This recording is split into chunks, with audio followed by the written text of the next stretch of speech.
I recently acquired this old Diamondback Outlook with the goal of stripping it down and giving the frame a new purpose. Even though this Diamondback has a lot of rusty components, the steel frame appears to be structurally sound.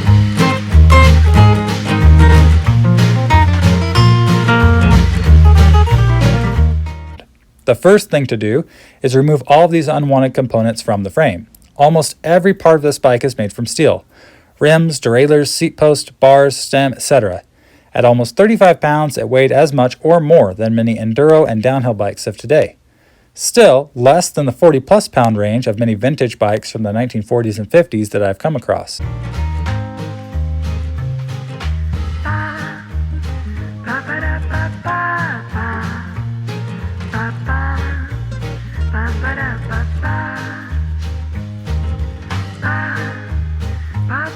Alright, I brought the bike down to the bike shop because there's a few tools I didn't have to strip the frame. Big one being the bottom bracket, and some of these bottom brackets can be really difficult to remove. This one luckily came out without actually too much effort.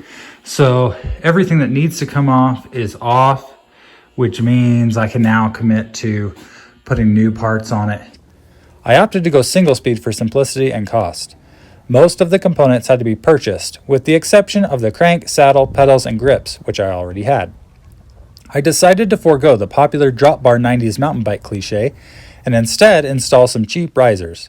I already have an actual gravel bike and a very nice modern rigid mountain bike, so I really wanted to keep this focused on being a simple, comfortable bike that I wouldn't mind locking up outside a store or throwing a basket on. It would have been really easy for me to make this bike very expensive, but I decided to challenge myself and keep it affordable while also making a bike that rode very nicely. After riding the Outlook for about a week, I swapped to a bigger chainring and modern seat post. The build weighs 27 pounds, and despite not having the nicest tubing, even for 1995, it has a very smooth and comfortable ride. Being a true single speed, it's also extremely quiet. To test it fully, I took it to the local cross race. The bike handled the sometimes technical course with ease and nothing broke, and I actually beat a few people on modern geared bikes. Be sure to subscribe to see how I outfit this bike for commuting duty in a later video.